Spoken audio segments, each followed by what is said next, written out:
through the frosted glass. The sun never rose that Christmas. It was there in theory, somewhere beyond the iron-blue horizon, but in Utqiagvik the day stayed locked in twilight, a bruised glow pressed flat against the snow. Wind dragged its nails across the houses and set the power lines singing a thin, nervous whine. The world felt paused, as if waiting for something to breathe again. Evan Mercer hated Christmas in Alaska. He loved his friends, loved the tradition of gathering every year no matter where life scattered them, but December 25th up here always felt wrong. Too quiet, too cold, too aware of itself. They had rented the old Calic house on the edge of town, a structure half swallowed by snowdrifts and time. It had belonged to a trapper decades ago. No internet.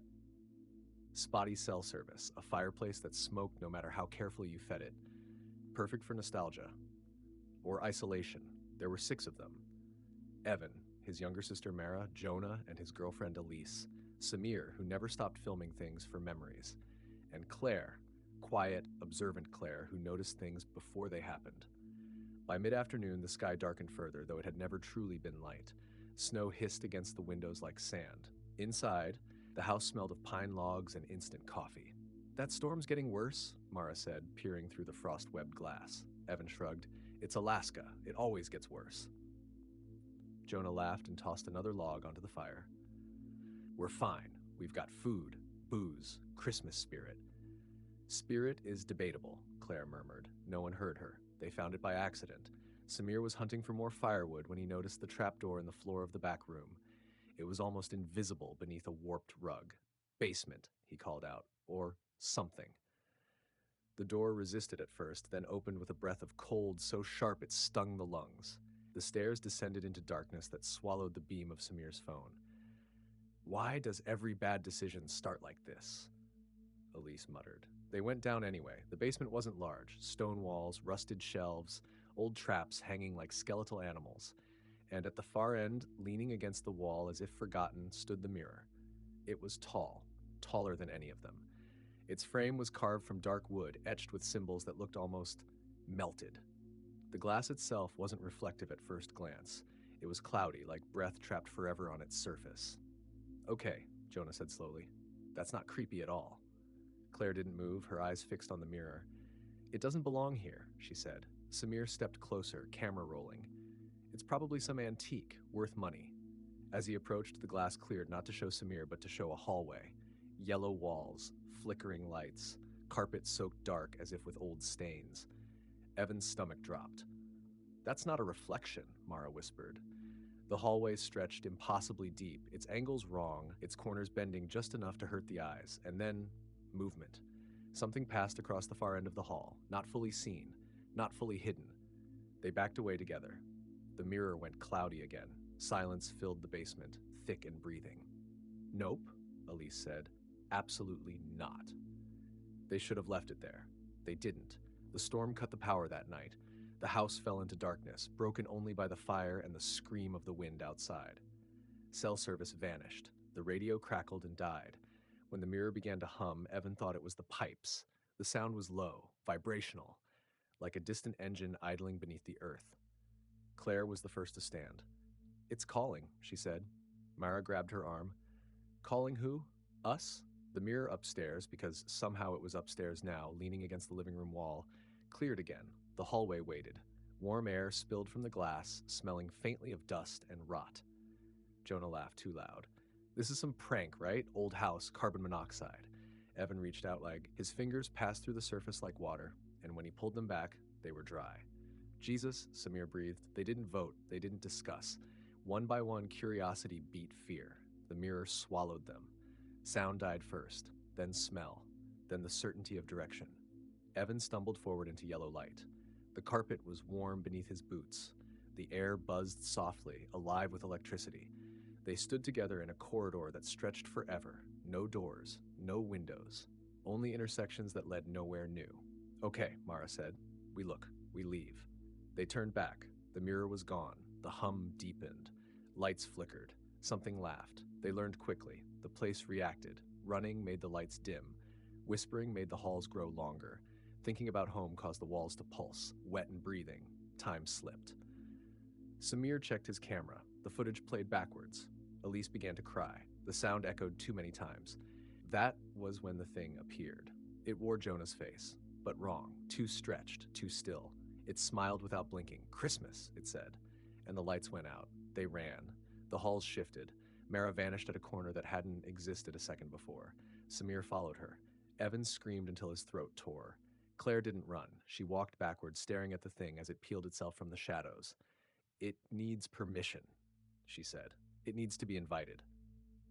The mirror reappeared, cracked, bleeding light. Evan grabbed Elise. They dove. The mirror shattered behind them. They woke on the living room floor. Fire cold, storm gone. Sunlight, real sunlight, slid weakly through the windows. Jonah and Mara were gone. So was the mirror. Police never found anything. No bodies, no footprints, no explanation. Christmas passed. Life resumed, almost. Evan sees it now, in store windows, in dark phone screens, in mirrors that fog without reason. A hallway, waiting. And sometimes, just sometimes, something on the other side raises its hand, smiling, because once you've seen the cracks, the place between knows you, and it never forgets. The first sign that something had followed them came 3 nights later. Evan was awake, staring at the ceiling, listening to the quiet tick of the wall heater. Alaska nights were always silent in a way that felt intentional, like the world was holding its breath. He was just beginning to drift when he heard it. A hum. Soft, low, electrical, not coming from the heater. He sat up slowly, heart already racing. The sound seemed to come from everywhere and nowhere at once, vibrating faintly through the walls. It was the same hum from the hallway, the same wrong pitch that made his teeth ache. "Not here," he whispered. "Please not here." The hum stopped. Evan waited, counted his breaths. Just as his muscles began to relax, something clicked in the living room. A light switch. He didn't turn it on. He stood, every movement deliberate, and crept toward the door. The living room glowed faintly under the doorframe, warm yellow light leaking across the floor. His stomach dropped. The house didn't have yellow lights. He opened the door. The living room was the same, but not. The walls felt farther apart, the corners softer. The air carried that stale, recycled smell he remembered too well. And against the far wall, leaning where the mirror had once stood, was nothing. Just a faint outline in the paint, like something heavy had rested there for a very long time. The hum returned, louder now. Evan backed away, the outline rippled, and the wall breathed. He ran. They tried to pretend things were normal. Elise stopped sleeping. Claire stopped talking. Samir refused to look at any reflective surface longer than a second. Evan kept the lights on at all times. Christmas decorations still hung in the windows of town, frozen and cheerful under layers of ice. Strands of lights blinked on empty houses, powered by timers that didn't care if anyone was home. The storm had erased their tracks that night. It had erased Mara and Jonah, but it hadn't erased the place. Claire was the one who figured it out. "It's not a door," she said one afternoon, sitting at the kitchen table, staring into her coffee. "It's a shortcut." "To what?" Samir asked quietly. "To moments where no one's looking." They all went still. "Empty spaces," she continued, "transition points. Hallways, waiting rooms, anywhere people exist briefly and don't think too hard about it." Evan felt cold. "That's why it opened on Christmas," she said. "Everyone distracted, everyone between places." Outside, a string of lights flickered, once, twice, then stayed dark. The first disappearance after the mirror was Samir. They were at the grocery store. A small one, fluorescent lit, quiet except for the hum of the freezers. Evan turned to comment on the price of eggs. Samir wasn't there. His cart stood alone in the aisle, rolling slowly forward as if pushed by an invisible hand. Security footage showed nothing. No struggle. No exit. Just Samir stopping, tilting his head as if listening and stepping calmly out of frame. Into nothing. They stopped going out. They stopped separating. They stopped standing in doorways. Still, the hum followed. Mirrors fogged without heat. Windows reflected rooms that didn't exist. And sometimes late at night, Evan heard footsteps pacing the hallway outside his bedroom, always stopping just short of the door. One night, Elise screamed. They found her curled on the bathroom floor, staring at the mirror above the sink. "It was behind me," she sobbed, smiling. The glass cracked from the inside. They covered every reflective surface after that. It didn't help. Claire vanished last. She left a note. It was short. It read, "It needs to be seen to move. Don't let it watch you think." They never found her body, only her reflection. Evan lives alone now. He avoids hallways, he avoids mirrors, he avoids Christmas. But some nights, when the world is quiet and the lights buzz just a little too loud, he catches his reflection moving a fraction of a second late, smiling, waiting, because the mirror never broke. It just learned how to follow. Evan stopped checking the calendar after that. Dates didn't mean anything anymore. Days bled into each other, stitched together by routine and avoidance. Wake up, keep the lights on, stay away from empty rooms. Sleep only when exhaustion forced it. Sleep was dangerous. That's when the place pressed closest. He learned the warning signs. The hum always came first. A soft vibration beneath everything else, like electricity flowing through bones instead of wires. Then the delay, sounds arriving late, movements lagging just enough to notice if you were paying attention. The worst sign was silence. When even the hum stopped, that meant it was very near.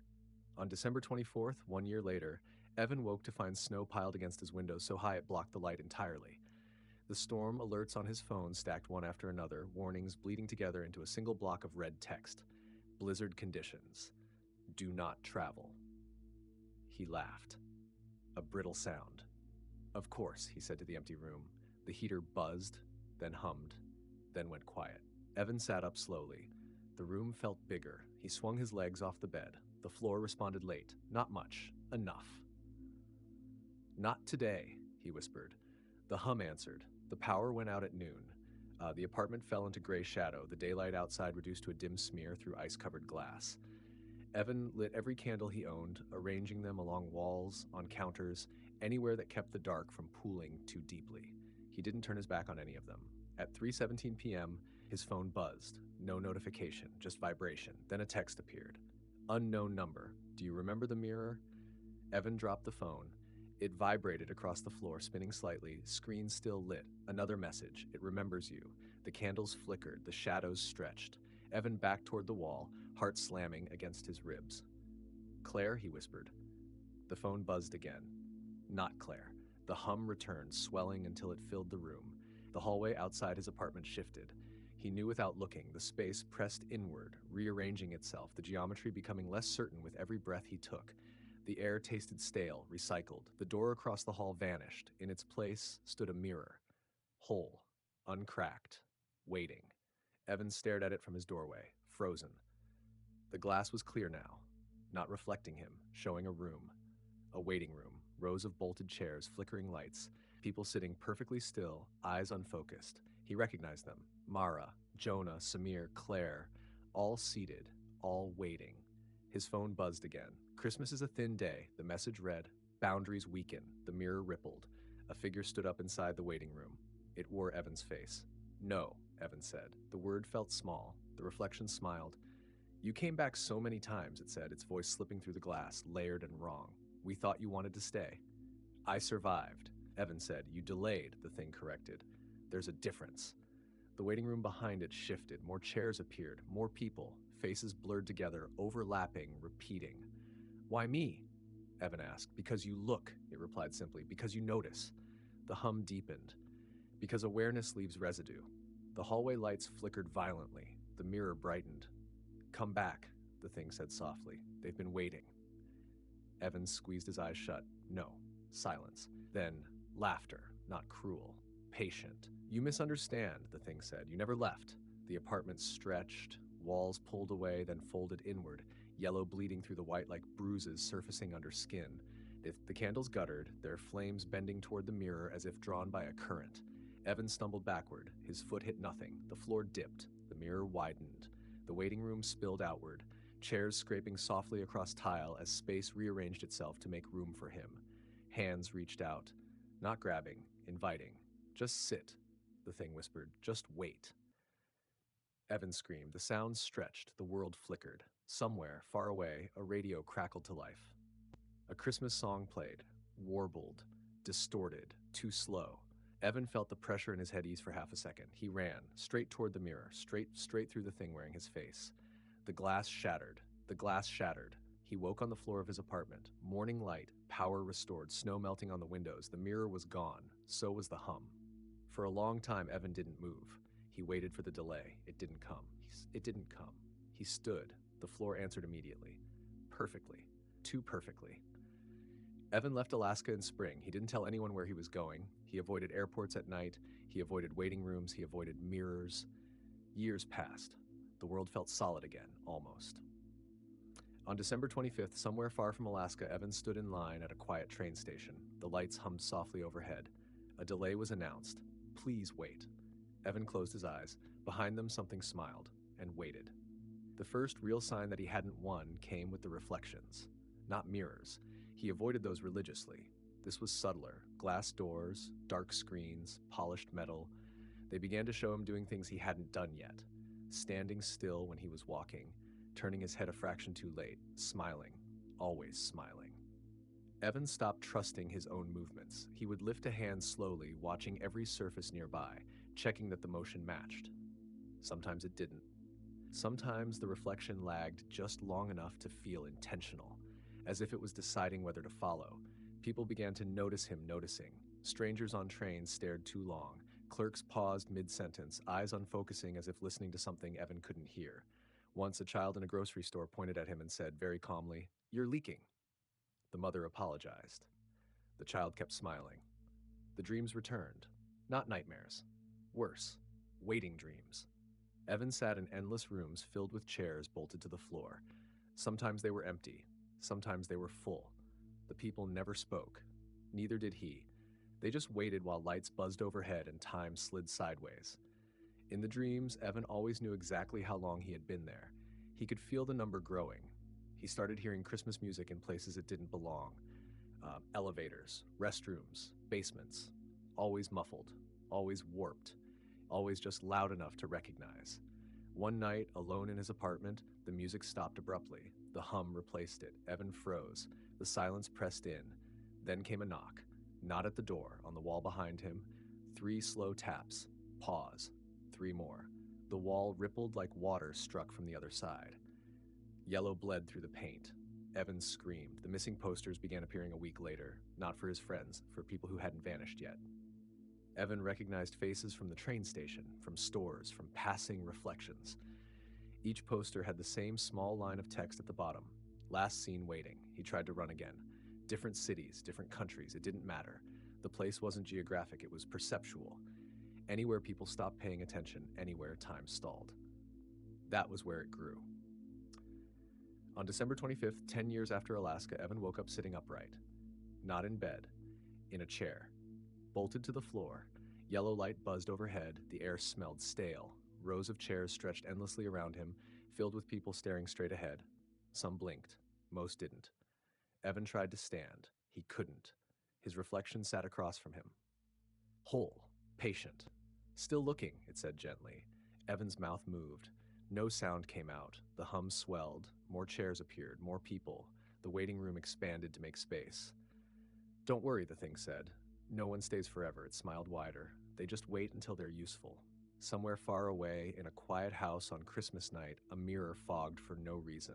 A hallway appeared, and something on the other side leaned closer to the glass, watching.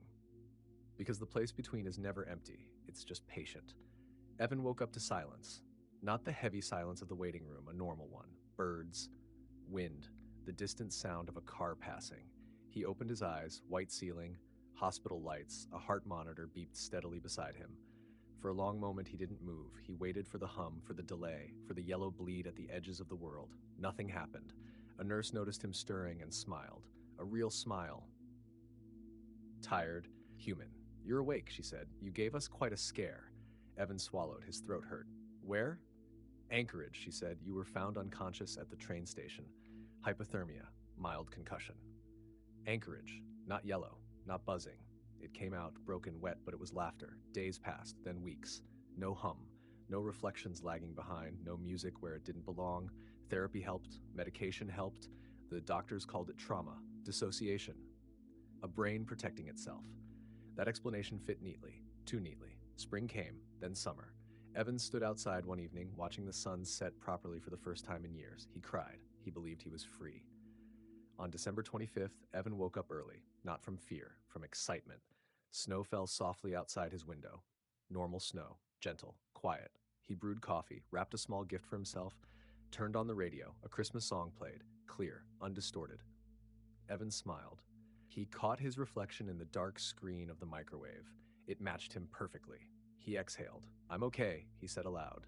The microwave beeped. The reflection stayed smiling. Evan turned away. He didn't see it stop. Later that morning, Evan stepped into the elevator of his apartment building. It was empty. The doors slid shut.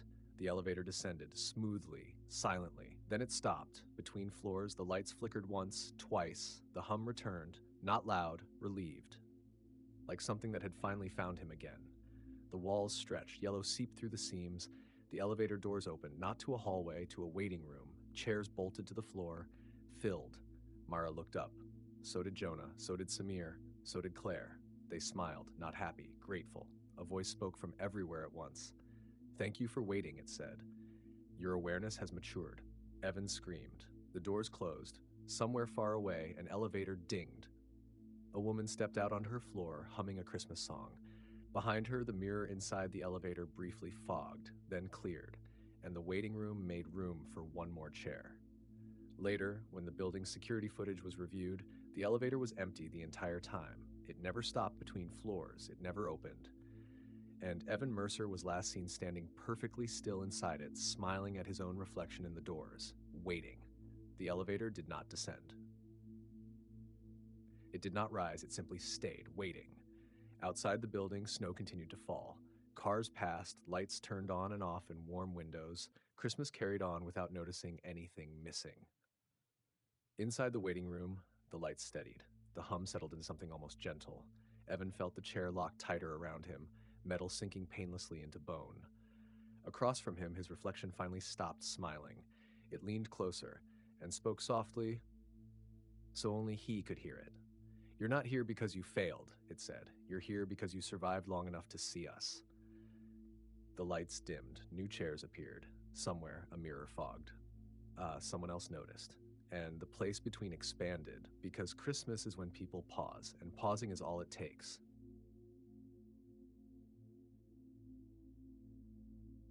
You're still waiting, aren't you?